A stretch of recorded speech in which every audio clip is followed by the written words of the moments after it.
What's up, everybody? This is Scott Leese. I am here with my good friend Richard Harris, and we are on the SaasHoles, and we're here to, I don't know, now I lost it. I got the beginning part.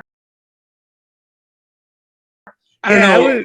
I say, let me do it. And this is by the way, don't edit any of this shit out. Like this is right. You can see how terrible we are. This is standard. All it's all gold. Like how do these people run any kind of business whatsoever? I have no idea. Hey everybody, it's Richard Harris and my friend Scott Leese. We are excited here today, not because we're doing a surf and sales podcast, but this is finally one. Well, theoretically, we thought we weren't going to have to work, but since it's the SaasHoles podcast, they asked us to do the introduction. So thank you so much to the SaasHoles. And I guess this means we're honorary members, Scott. I mean, do we even get like? I think we're in. There's like there's a secret handshake and everything, and we're in now. So anyway, I'll turn it back over to our true hosts because we're here to just answer questions. Can somebody just fucking say you're listening to the SaasHoles, please? You're listening to the SaasHoles. You're listening to the SaasHoles. Sorry, I thought I did, but okay. Welcome to SaasHoles, the show dedicated to issues within the software as a service industry. We are revenue ops with a edge. God, I'm stuck. Jamie, Jason, KG, and myself, Pete, have a combined 100 years of making interesting decisions. Please subscribe to our weekly newsletter. Today, we have as guests, and I use the term loosely, Scott Leese and Richard Harris. Scott and Richard co-founded the Surf and Sales Podcast and Sales Conference in 2017. Scott Leese is the CEO and founder of Scott Leese Consulting and is a 6-time sales leader, 3-time founder, and 3-time author. Scott has a proven track record of lifting organizations to new heights with limited resources allocated to the task at hand. Scott, you're also an author, too. We don't have that down. Probably didn't sell too many books yet. No, 3-time author. He's a 3-time author. You just got done saying I was a 3-time author. I wasn't going to call you out on it, but I was going to say, which book? The 3-time author. You just one come out in June, didn't you? Yeah, I had 2 books come out this year. I released a book in January called From Rep to Manager, and in June I had one come out called More Than a Number.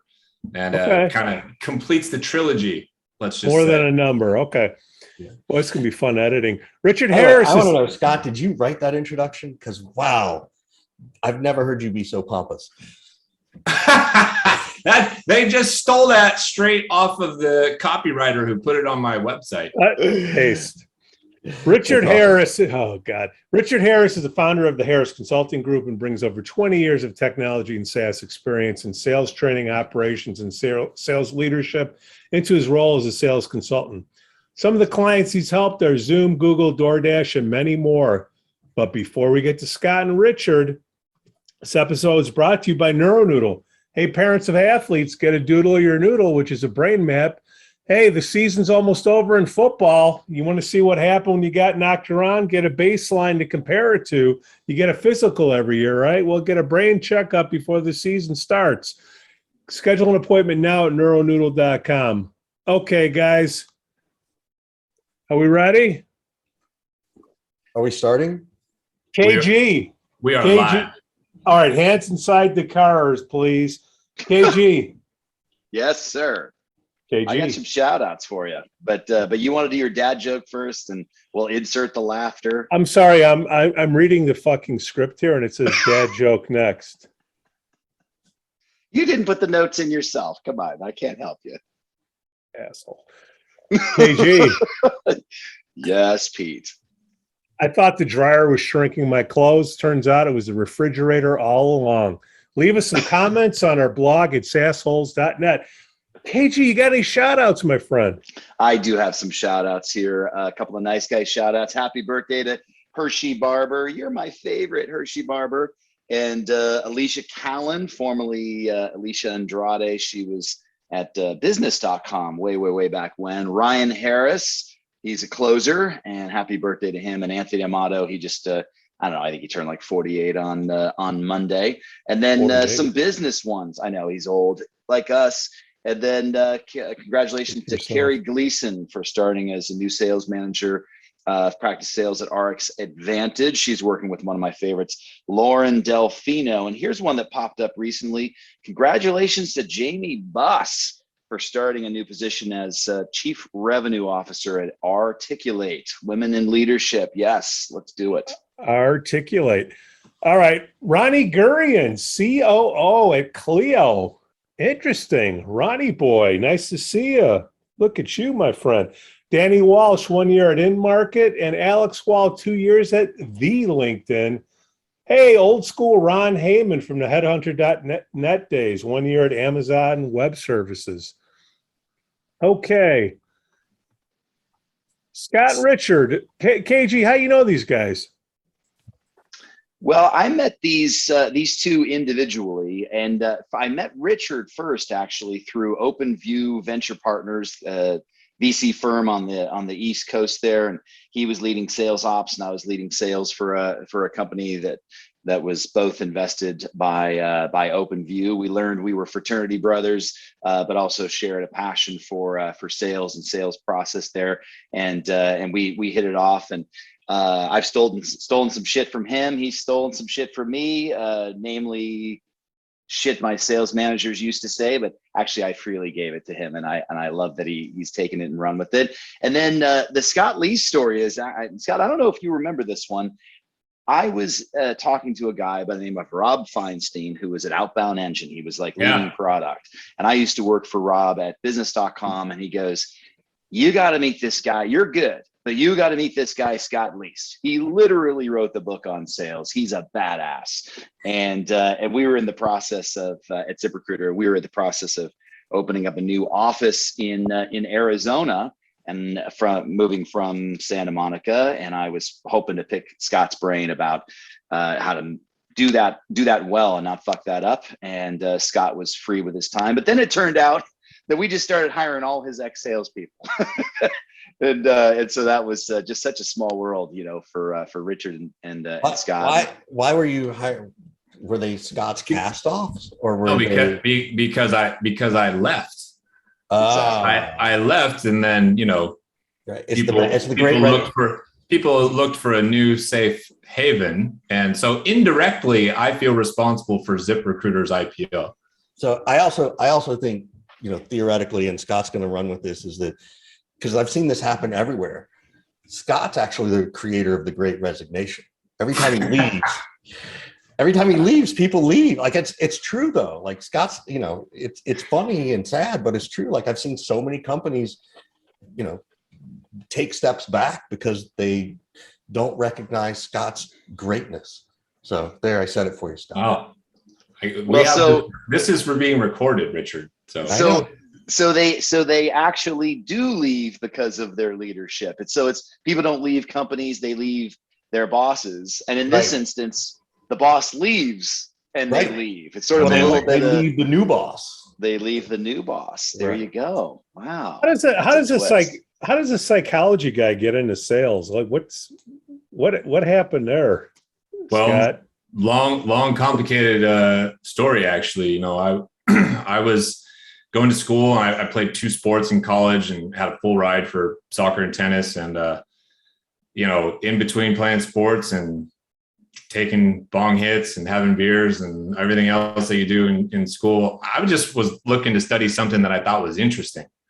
And at the time, understanding more about people and psychology, and I have a minor in religious studies, I was just kind of learning this stuff, and I didn't really have any mind for, business or career or anything like that. And ended up going to grad school at Arizona State and getting a master's degree in learning and instructional technology. Still didn't really know like what I was going to do with my career. And then I got super, super sick. And unfortunately, I spent 4 years in the hospital fighting for my life. Autoimmune diseases, ulcerative colitis, colon cancer, got addicted to opioids in the process from dealing with the pain. Man. So it took me over 4 years I had 9 surgeries, 4 major abdominal surgeries, 2 life-saving surgeries. It took me 40+ years to like come out of that, right? So now I'm 27 years old. I've honestly never really had a job that didn't involve getting paid to play sports or coach sports. And it's like, what the fuck do I do?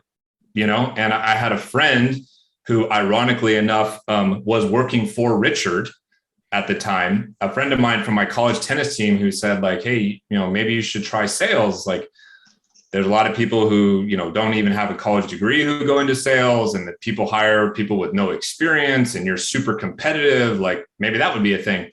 So that's what I did. I got a job at a early stage startup, and hold on, you're skipping the important try. You're forgetting the most important thing.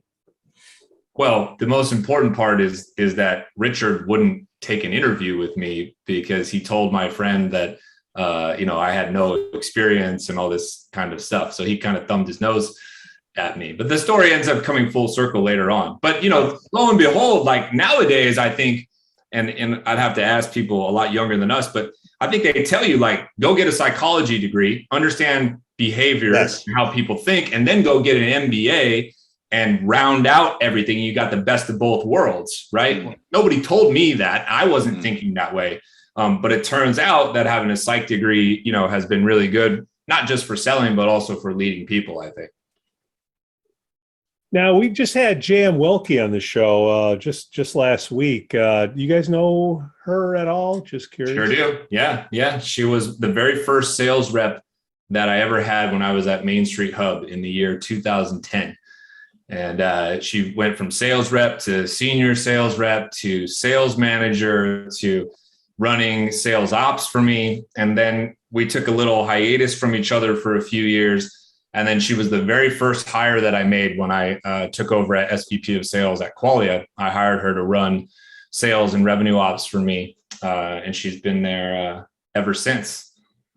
And interestingly enough, one night I'm in San Francisco at an event for Sales Hacker, and I sit down to this person next to this woman and start chatting her up, and I'm like, and we realize that we know Scott mutually, and so we call Scott. He's like, how do you guys know each other? So it's just it's really weird how a lot of things that Scott and I do turn serendipitous. Granted, small world. Now it's more often just because we're already sort of in the ecosystem, but when we were sort of starting that part of our growth, I wouldn't even say we knew we were branding each other. I would just, we were just growing our thoughts.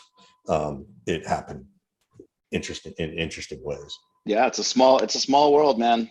Just keep smiling. It's a small world, man. You piss somebody off, and that has ripple effects. That's for sure. That works. That's for sure. Well, we get a lot of new reps, a lot of new leaders that listen to this show. And then we have a lot of veterans that we used to work with that hop on and, laugh at us to hear what we have to say.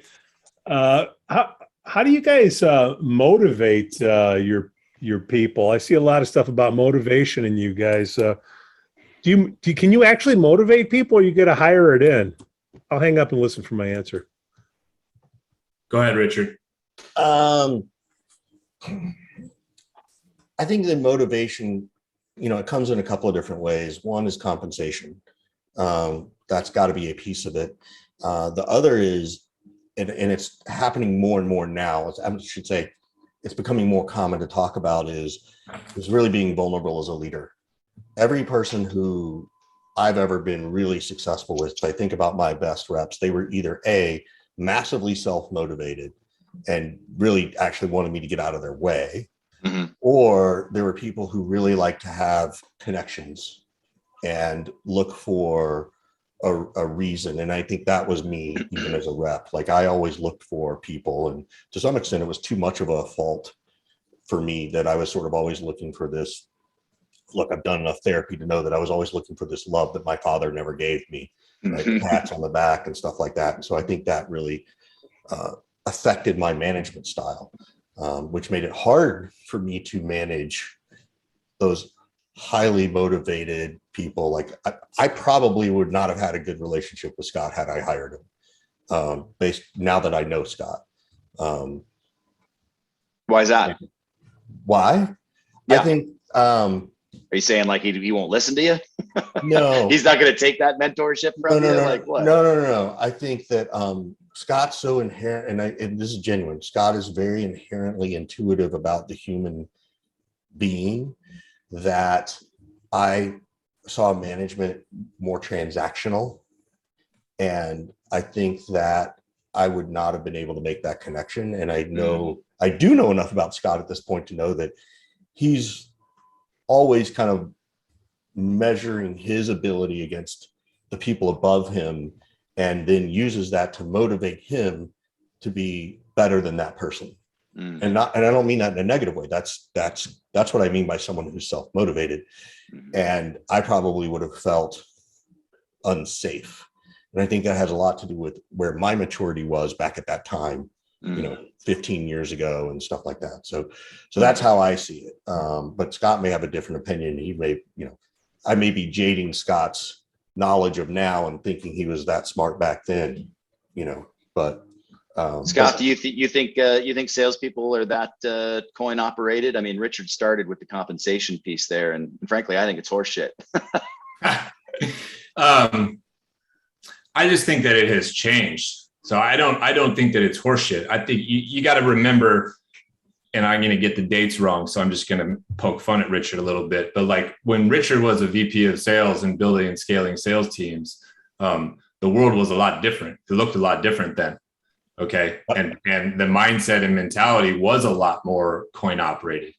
You didn't have Gen Z and millennials who cared about things like learning and development and growth operation and that kind of stuff. Right. So I think what Richard is defaulting to is a lot of like his experience. And frankly, I think a lot of people still feel that way and they're terrified to admit it, because I think that they're a little worried, like, the mob is going to come after them and be like, you shouldn't be in sales. You're not allowed to be money motivated. It's like, bullshit. Yes, I am. But that's not the only thing that motivates me. And most importantly to me is every single person on your team is motivated by something different. Yeah, that's right. And that's the key. If you want to motivate people, like, you have to understand who these people are, and you have to weasel your way into their lives to an extent where I know what KG wants. I know what JM wants. I know what Richard wants. I know what Pete wants. I know what Scott wants. And all those things are different, right? Somebody wants experience. Somebody wants mentorship. Somebody wants cash. Somebody is motivated by just being the best. Somebody wants recognition. Some other person has a massive chip on their shoulder. And how can I use that to keep them motivated? It always just circulates back to the why. Like, why are you here? Who are you right now? And where do you want to go? And what do you want to become? And why? And then I pushed beyond that to get into specifics. So like, why do you want to earn $250,000? What are you going to do with that money? You want to buy a house. What neighborhood do you want to buy the house in? How much does that cost? Is it a fixer upper? How much do you have to drop in a down payment? And then how much are you going to have to do to redo the roof, right? Okay. How much deals do you have to close every single quarter in order to save this particular amount? Scott, just shut the fuck up. Get back on the phone, man. Seriously. No, that's an example of the old school coin operated management style right there, right? But here's the thing. Sometimes it works though. But sometimes that works. But the point I'm making, and I'm not trying to shit on Richard, of course, but a compensation plan is that's your security. Like you've got that's what do you call it? Foundation. You got to have a decent commission plan, comp plan. Otherwise, you don't have this level of security that you need, and whether that's lots of base or less base or whatever. But if we took that compensation plan, Scott and Richard, and we increased it by 20%, do we get 20% more motivation? The answer is no, because you've got to go deeper, like Richard was saying, and Scott, you're saying the same thing in a way. We've got to go deeper. And I love the fact that Richard. Well, hold on, Richard, you said be vulnerable. And I love the fact that you talk about being vulnerable, because as a sales leader, if you can, you don't have to be that tough person and have all the answers. And if you can say sorry, you're actually going to gain some respect from your people when you make mistakes and you really have their true interests in mind. Like I care about you. We talked about this a couple of episodes ago with Amos Schwartzfarb. I think, Scott, Amos. if you truly demonstrate that you care for the people that report to you, and you have those conversations about what their future looks like, and maybe they are trying to buy a house, or maybe they're trying to go on a Bali vacation, or whatever it might be, but truly demonstrate that you care about them, that's going to create motivation with your sales team. And some people are just not wired to be loving like that. And yeah, I use the word love. Yeah, some people are not wired to be loving like that. I wasn't that wired for it. And even now, like I was joking and interrupting Scott because it was funny, but like this thought of Scott, of me sitting here having to ask that question, like that felt exhausting to me, like as a leader and a manager. And it's, for me, I've had to unlearn that and recognize to do it, where for Scott, it's very natural. And I think it is one of the beauties of our friendship, is that, Scott teaches me those kinds of things. And then there are other pieces where I think we said before we hit the recording, like I sort of help a little bit on the business side to keep him focused, where he's got that creative mind. And I come in and sort of like, okay, but to do that, we got to do this and this and this, which then annoys the shit out of him equally. But I was not wired that way. Like I just wasn't, and I've had to learn that skill. And I think I've gotten better at it, probably gotten way better at it since I've been a consultant, where I actually don't manage people. People have said, Richard, why don't you grow your business? Why don't you hire someone? Well, I don't want to fucking manage anybody. I don't want to go through that. Scott's, I've got a couple of like part-time people, which I couldn't do what I do without them. But the thought of actually having an employee and going and getting insurance and like, drives me totally. nuts. Totally. So when I asked about motivation, one of the first words that came out of your mouth was compensation. Do you think we'll ever see a world where you have salespeople and there's no longer pay at risk? It's full salary. You're paying a market wage, 100% salary. If you have a sales lead and they bring in more money, then they get paid more salary and get rid of this pay at risk. No. What do you guys think? I don't think so. I think it's so inherent. And I think that the war on talent, that we're hearing about now is only going to get worse, right? We've been saying for years, oh, what happens when the boomers retire? Well, they're actually finally retiring. Like they really are. And there's not enough people behind them yet. The good news is that I think we've built a stronger stable of people who do want, when they do come into sales, they'll want to stay if they like it.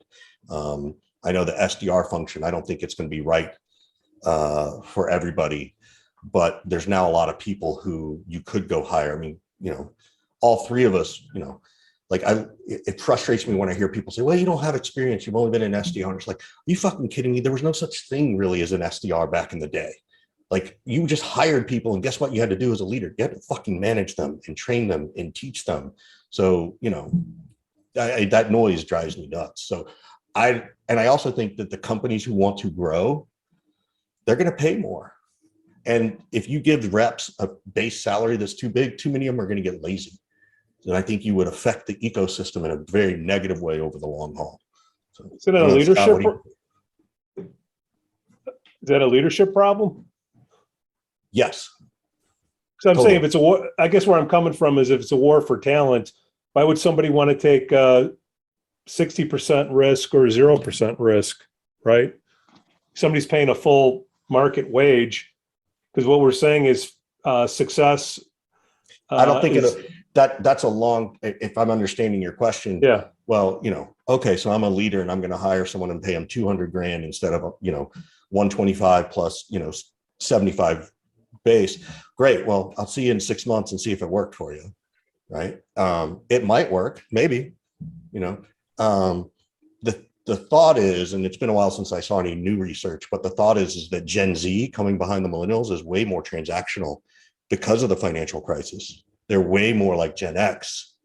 So to your point, that high base may work, but you still have the same problem is if people don't perform. So I don't know, Scott, What do you think? Like, we've never talked about this topic. It's a great question.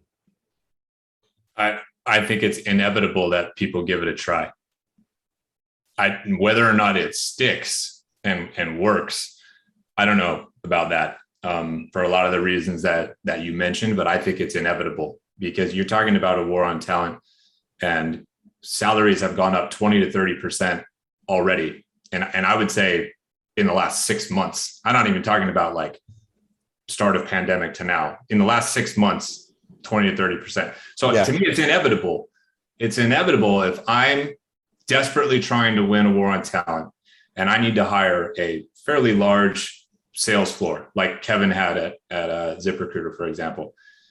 It's inevitable that one or two companies, 3 or 4, whatever, somebody's going to try. And instead of paying 75 with 150 OTE, some company is going to say, I'm going to pay you 150K straight away. No commission, just like that's your salary. You do your fucking job. Here's your quota. You hit your quota, you know, and the dynamic will change. And whether or not the employees who are on the market rush towards that type of opportunity or stay away, remains to be seen. But I think a lot of people will go try it out and experiment with it. Mm-hmm. And it will be very interesting to see if it works. And if it does work, it's Scott, Richard, hold on, Richard. Don't make me hit the mute button on you again.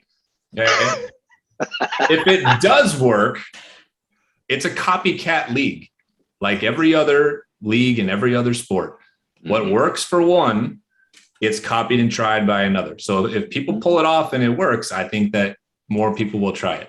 That's right. And I think there needs to be, I totally agree, Scott, by the way, somebody's going to have to test it. And two things I think have to exist. Number one, a wonderful career path, a well-defined career path where somebody who wants to make more can control that just like they control earning commission. So I blow my quota out of the water, 3 out of 6 quarters or whatever it is, and I get a promotion to the next level. And now my guarantee is $175,000 and on up the line. So I think that would be number one. Number two, a very well-defined performance management system. And I love this concept, and Pete and I have talked about it before and had a guest on the show that really advocates for this. The piece that I can see this in a transactional high velocity type of environment where you're closing deals in 45 days or less. Okay, I can see that. Enterprise sales, I'm having a hard time wrapping my head around that unless you make the performance management purely on quality pipeline, and you can get rid of people early on if they don't meet pipeline milestones, and you really quality pipeline milestones early on. So I'm not convinced that this would work on the enterprise sales, but certainly that was my question, because you got to pay so much upfront right now, right? Yeah. Like you're already kind of doing that. And if you're not careful, someone could coast for 6 months or a year and a half on where it's an 18-month sales cycle. And I've seen that too, where I've seen that is a great enterprise rep comes in and they do a great job. And then they ride but I closed American Express 2 years ago. Right. And it's like, but what's going on? Scott, I have a question though. Would you do it? Would you try it? Would you experiment with it? And KG, I would say the same thing to you. Like, would you? Because I already have. So what happened?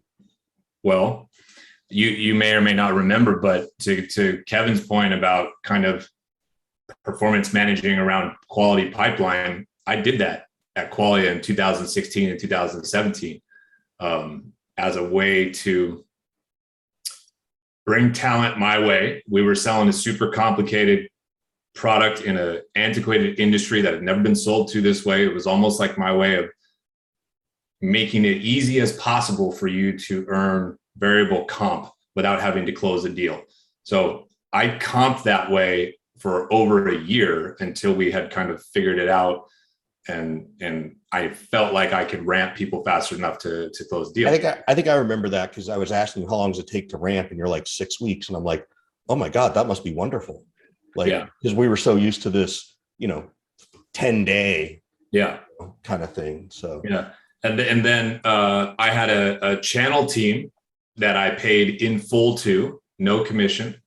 This is like 2017, 2018 ish, maybe.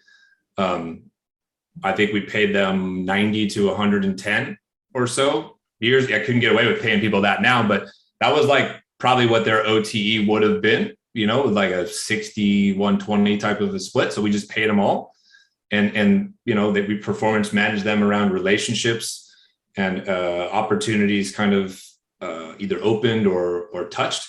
And I'm about to do it again because I'm about to make I have made my first ever full-time hire for my business, and I'm paying a extremely high, number, and there's no quota attached to it. So, we'll see.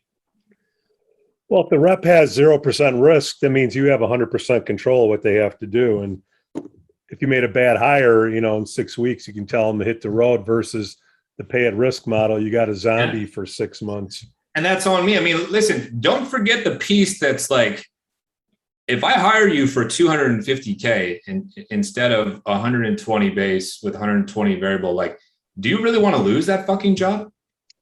Why would somebody want to leave that, assuming, in other areas, all things being equal, they're treated well and, taken care of and stuff like that. But like, I don't think people will be as apt to leave as they are right now, right? You get a 120 gig right now, and you're leaving if somebody offers you 150, 300. Okay, so now let's flip it, and I get this 250 all in. That's my payment, every year, no matter what. Like, somebody else is going to have to guarantee me. You see what I'm saying? Or I'm not going to be as likely to leave. Right. I think people will fight like hell to stay more than they do now. So these lazy kind of people that we're talking about, like, sure, those will always exist. They will self-select themselves out of those kind of roles and those kind of hires. I won't hire that person. We'll sniff them out. But we will find the people who want to stick and who love that kind of security. I think it's possible. Do I know? Sure. Do I think it's gonna work? I don't know, but I do think it is possible. Hey, G, let's talk kickoffs, man. That's something always that is something that always stuck in my craw. I would. I'm biting my nails.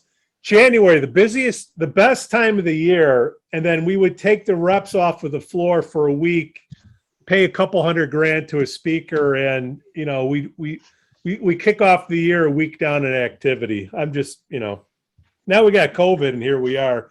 I'm just curious to hear what your guys' thoughts are on that. Well, I'm going to kick it quickly over to Scott and Richard, but let me just put it this way. I have found that they just end up being drunken boondoggles and just too much time off the phone. And then you get these assholes on the floor that are like, well, you got to adjust my quota because I was off the floor for 3 days. I'm like, wow, you just taught me something. So I actually, and the effort that goes into sales kickoffs versus the return that I actually get out of it. I'm a huge fan. No, I'm kidding. Not so much. But Scott and Richard, what you say? Go for it, Scott. This is his passion. It's not my passion. No. Richard and I actually just did an entire event talking about sales kickoffs, kind of put on by Salesforce, and we had a couple other sales leaders, Niraj and Chloe Stewart, join us, and we talked about all this. And my issue is, what do people on your team actually want and need? If we want to, send them someplace for a sales kickoff, then let's just give them the time off. We don't need to shove training or something like that down their throat. Yeah, you're taking people off the phone and activity is down.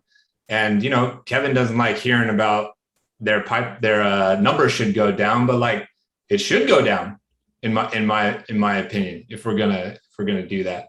And I think people just misappropriate like when the right time is for SKOs. Like, if you're an early stage startup, get the fuck out of here with your SKO. Like, that makes no sense to me. If you're Oracle or Salesforce or IBM or something like that, like, okay, fine. But I was a VP of sales 6 times over across almost 20 years. I never had a sales kickoff once, not once. I didn't put one on myself. I never hired somebody for it. It just seemed unnecessary to me. So I'm not a huge huge fan of them. I'm a much larger fan of like giving my team what they really need. You know what people probably need right now? Time off, time away, time to heal, time to travel because they haven't done it. And maybe now that they're able to, give them a discount on their number for a quarter or something like that. If they want training, you can make it available to them when they are able to access it, an on-demand kind of way. So, and Richard and Niraj kind of disagreed with me, on this. This is like Richard's moneymaker, right? So give the counter argument. No, so Scott, thanks for trying to throw me under the bus. No, it's not my moneymaker. I don't do a lot of kickoffs. My whole thing around the kickoff is understanding what it is you're trying to get out of it. If someone says, on the occasion, people actually ask me to come do a kickoff, I will ask them what else is going on, how many days is it? And then I will tell them, look, you can pay me, but it's a colossal waste of your time and money to do any sales training at a kickoff. Like you got way too much other stuff being dumped on people. And also it shouldn't be just for sales. It should be for the organization. Like it should be it's a gathering, right? Almost like, the holiday party, so to speak. So, that being said, if you understand what your team, if we do a kickoff, I want the team to be better at blank, blank, and blank. We need to define what that is. And then based on that, you don't even have to ask, well, legal, what do you want? Marketing, what do you want? Sales, what do you want? And then someone has to kind of scrum that and say, no, we're not doing all those things. Here's what we'll take these pieces from everybody. But I think the expectation of what should come out of it is always misaligned, like many things in sales, right? So I'm okay with it if you understand what you're really trying to do and not trying to turn it into, oh my God, it's January. Now we don't have to do anything else, And I think if you want to do theoretically, do you do more president's clubs and less of an SKO? Like, do you have a president's club every quarter or every 6 months so that more people can partake and attempt to go? Feels more motivational than sales kickoff. Our good friend, I don't know if you guys have had Tito on, but Tito Bort's a guy who runs an organization, and he has quarterly president's clubs where they do sort of like leave on Thursday, come back Sunday, and they have to go within like 3 hours. I think they're based out of Miami, so it's got to be somewhere relatively close. But that can be the Bahamas, it can be Mexico. I mean, there's a lot of places they can go for 72 hours. So I think for Scott and I and KG, I still don't know why you haven't come. We're leaving tomorrow to go to Costa Rica, and those are 4-day events. Like it can be done. Something cool and intimate and motivational can be done that doesn't have to be in Vegas, for 4 days, which is also a colossal waste of like drunkenness, right? Hey, let's get everybody to educate them. And then let's send them where there's plenty of hookers and blow and booze and opportunity for anybody to make a complete ass of themselves. Yeah, but big mistake. And then you got to fire a producer. Yeah. There's always one. There's always one. There really is. Well, on the topic of mistakes, and colossal errors, Scott, Richard, what are some of the biggest sales leadership mistakes you guys have made that you can share with some of our listeners? Well, I completely shanked one of the roles that I took as a VP of sales. I was only there for about 8 months. I did a lousy job vetting the opportunity. The executive leadership wasn't what I thought it was. The product wasn't nearly as market ready as I was kind of led to believe. I put myself in a position where I had virtually no power, no authority to get anything done. And this was not my first VP of sales gig. This was my third. So what happened was, I think I got so overconfident and arrogant, thinking like I could turn water into wine, basically. Like, you just give me anything, I can figure out how to sell it and make this shit happen. That I, didn't invest enough time and energy and take seriously enough like all the other elements that may make a business successful, and just thought, well, just put all the weight on me, like I'll make it happen. That's a big mistake, and huge like fork in the road moment for me, because I really changed my behavior and process from that point forward when I took on the next 3 VP of sales gigs that I got. Sure. And, took it a lot more serious. And I try to educate people about this, all the time, and not make the same kind of mistake that I did. So that's the one that like massively stands out to me. Yeah. But just now summarize for me though. If you were to wind the clock back, what specifically would you do differently? Make sure the product was go-to-market ready. Make sure that I had authority to make changes on existing team members, and not get blocked by nepotism along the way. Make sure that the CEO and the other executives were more interested in getting things done rather than talking about things that might get done. And those are 3 real specific. I love it. ones. I love it. Richard, what say you? Some of the biggest leadership mistakes? Well, I think the first one was all going back to my own psychology, where I actually did think I knew it all. Like I was like, millennials had the joke is they're entitled. No, you don't know what entitled was till you met Richard Harris, when I went by Ricky, by the way, at the age of like 24, 25. And I thought I knew everything, and I commanded and walked around like that. I then got my first job with a fun company, but they rewarded that level of arrogance. So it just got worse. And so that to me was hard to unlearn. And to that part of where I was joking about Scott, like, oh my God, Scott, stop asking that person all those questions about what motivates them. Like, that's the hangover I still have in me from those days, because it was STF, you get back on the phone. That was one. I think the other one was, in KG, I called you about this one a long time ago. I just started consulting, maybe been doing it about a year, and I got seduced by the tech. I got seduced by the technology, and the technology was great. In fact, their competitors are doing phenomenal. And the negotiation was so hard with this founder, and he was a tech founder, and, was this tech founder who, thinks they can read the book all over the weekend, and then all of a sudden they know everything about sales, right? Like, they just read Never Split the Difference, and now they can go and outperform. And, I tried to do what Scott did. I said to him, what is my authority? Do I have a budget to go and buy these tools? And every answer was yes, yes, yes, yes, yes. Mm-hmm. And then I wanted to go in, this was back in the day when you could get like HubSpot open email tool for like $10 a user. I had to have an hour meeting with me and the co-founder and the COO of a 10-person company to get 2 licenses to this thing. Like, why? And so it just got really bad. And they even recognized it wasn't the right thing.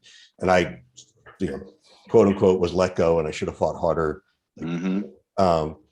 for a bigger severance. But that was my mistake. And I see this all the time about tech founders. And I talk about this now of like, one, if you're a tech founder, you got to understand, just because you got the first 3 deals, from friends and family does not make you a salesperson. It makes you recognize the driver for revenue, and that what a good conversation is. But, those tech founders don't understand that people are buying them and their brain more than they are the product or the service. So that was probably my biggest mistake, was getting seduced by the tech. Sadly, KG gave me the advice to go take the job if the tech's that good. So I blame you. I know. Well, look, I've made tons of mistakes, Pete. We talk about 100 years of mistakes, Pete, and that's I mentor people all the time, and I tell them, and it's not just because of the employment situation, labor shortage that we're dealing with right now. Scott and Richard, I tell these people, whether sales leaders or AEs, you deserve to interview the shit out of the people that you're meeting with. You interviewing them, you have a seat at the table, you look at them eye to eye. 1,000%. You have to ask them the tough questions. And I don't say that just because we have such a, so employee centric right now. Anytime you still deserve to ask all those questions. Otherwise, you'll find yourself in a role where you're like, God, I really wish I would have learned that before I started. Yes. And you'll still run into that. Of course. I know people who are still running in, they're asking all the questions, they're making it down to the final candidate. And what ends up happening is they've asked all the right questions. They end up going with the internal person because it's less expensive, right? And they would rather pay someone less and let them grow than bring in someone who knows what to do and get them there faster. Yeah. So, gentlemen, we have you both been VPs multiple times. We may have some new sales managers or new directors that just got promoted up to VP. Do you have any suggestions for them? My suggestion would be, once you get to the VP level, you better understand what your opportunity is and what you're signing up for. Don't let a CRO shove a number down your throat. What do you guys say? I'm going to answer first because Scott literally just wrote this book, You're More Than a Number. And I know you didn't tee it up for that, but I've read that book and saw it early on. And the genius of Scott is, one of them is that his ability to take these thoughts that we've all had and articulate them and go, oh man, I kind of knew 80% of that, but holy shit, now it's really organized and I know what to do. So that's the first thing I would tell people to do. If you're new, and even if you're an individual contributor and you're thinking about management, this is the book you need to read to make you go, all right, do I really want to do this? Because he does a brilliant job of talking about, the quote unquote, the bad, but also the good. And he makes you realize very simple things like, are you willing to put your compensation in the hands of other people? And by doing that, are you willing to do the motivation that's necessary to reach that? And so he just articulates it really well. So that's the first thing I would say. The other thing I would say is, and I was terrible, this was probably one of my biggest mistakes, is I never thought I needed a mentor. I got my first mentor when the pandemic hit, right at the age of 50. First time I ever said to someone, can you be my mentor? And that was the biggest mistake probably in my career, because I thought I knew it all. I was not willing to accept advice. Even as I got better at a consultant and giving advice, I still thought I knew it all. So my ego gets in my way. I appreciate the plug and the kind words, but yeah, the book More Than a Number is literally about the life and times of the VP of sales.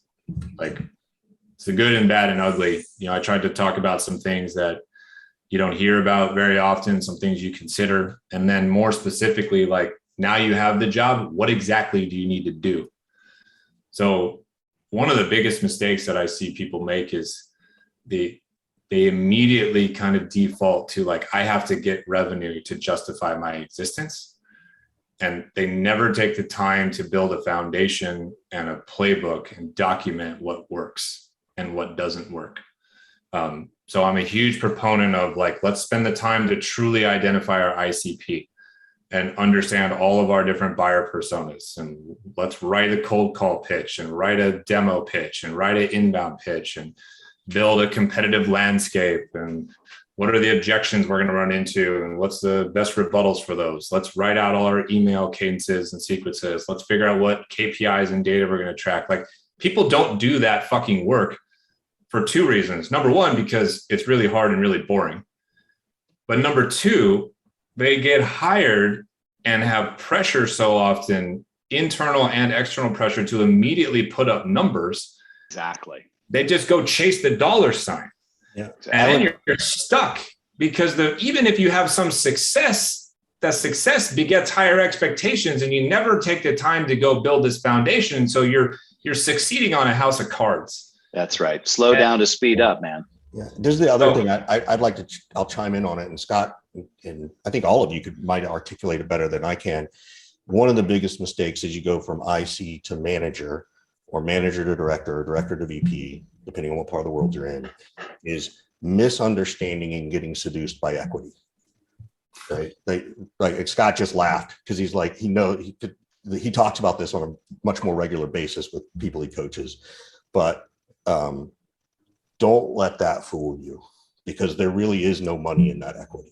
You fight as hard as you can for the more equity and as hard as you can for a bigger salary, because you will get fucked hardcore financially if you aren't choosing the right company or the right leadership. And believe me, between 9 months and 12 months, if things are going, don't be surprised when they decide to escort you out the door, because they don't want you to get your 25%. So, but as a manager, you know, and I think I've learned more about this from Scott, because I've been out of management for so long.